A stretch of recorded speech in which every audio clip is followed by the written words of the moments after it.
Well, after a 9-month delay, we have finally got The Conjuring, The Devil Made Me Do It.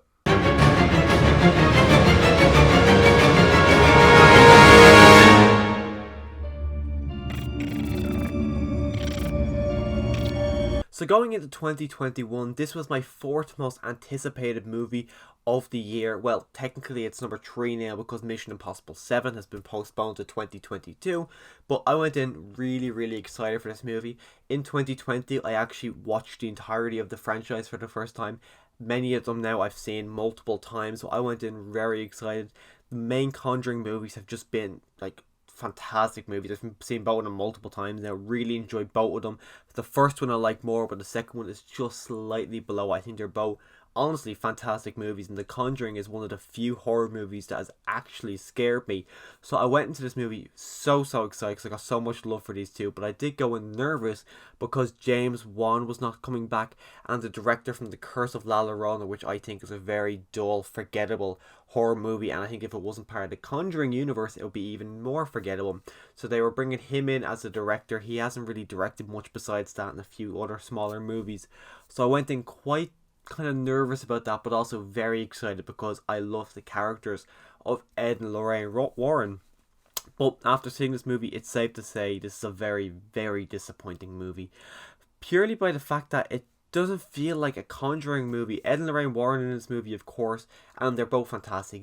You got I'm blanking on their names right now, but you got Viggo Mortensen, I think her name is. I can never remember her name. I don't even think that's it. But I think they're both fantastic.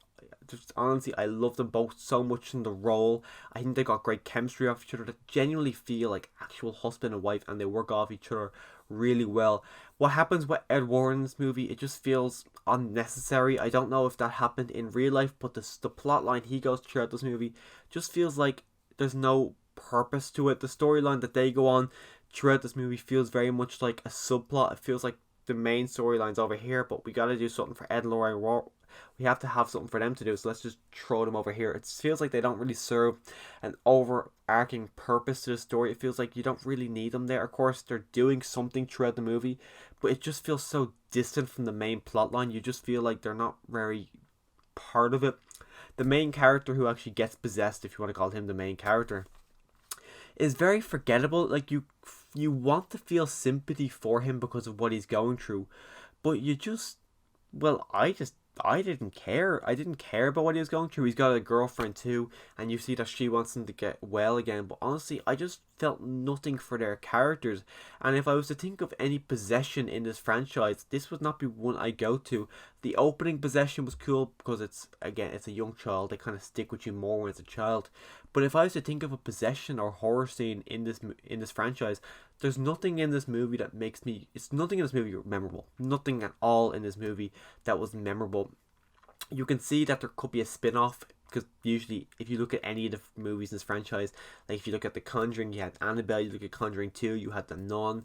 In the Annabelle Comes Home, there was like a Wolfman, which as far as I know has been confirmed as a sequel. But there's nothing in this, well, there's one thing in this movie you could see going off in the spin-off, but I don't really care because I didn't really like them in this movie. You see them in all these other movies and you want to see more of them, but what we see in this movie I don't really want to see more of. I didn't really care for it.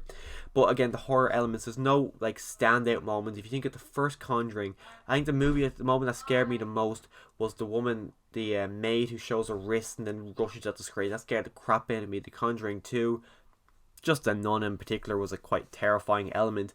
But there's nothing in this movie that is terrifying at all. Nothing in this movie that stands out as a horrifying element. It's just, this movie as a whole is just, it's a forgettable, and I hate to say it, but it's a boring movie. Like, I watched it and there was many points that I kind of had to get myself woken up a bit because I felt like I was falling asleep throughout this movie. And I feel like if you're falling asleep during a horror movie, that's kind of a failure as a horror movie, because a horror movie should not make you fall asleep, and this movie was almost putting me to sleep at many points. And that's just the only Conjuring movie that's done that. A lot of them, even the more boring ones like Annabelle, which I find to be a very boring movie that kind of relies on every now and again a jump scare, that kept me intrigued. But this movie, I didn't really care, which is so disappointing because these two are on such a high level of horror. I think even Ed and Lorraine Warren were not able to get me intrigued or interested in this movie. I just think it's a disappointing movie. I will be buying the Blu-ray because I have them all on Blu-ray and I want to keep my collection growing of Conjuring movies. But I have no anticipation in going back and watch this again. I have no interest in going back and watch this again. I said again, I love the first two. I think if this was a movie on its own, I wouldn't like it as much. I think just by having Ed and Lorraine Warren in this movie and just it being a Conjuring movie, I like it a bit more. I had the main storyline of the devil made me do it and go through a court scene. I would have liked to see that a bit more than the storyline they decided to follow down, because that seemed more interesting to me, but they didn't decide to go down that route. Hopefully The Conjuring 4 will be a better movie, because The Conjuring 3 was a massively disappointing movie, and the fact that this was my third most anticipated movie of the year, and it's easily going to be probably it's not going to be one of the worst, but it's easily probably going to be the most disappointing movie of the year for me. Hopefully anyways. I hope I'm not disappointed again, because this is a very disappointing movie. But if you want to see more content from me in the future, click the subscribe button. I'll leave videos right up at the end of this video I'll leave The Conjuring, and I'll leave a full ranking of all 7 of them. I'm not going to do an updated ranking with this, but all 7 of them will be at the end of this video. If you want to see more horror content from me in the future, click the subscribe button. And as always, thanks for watching.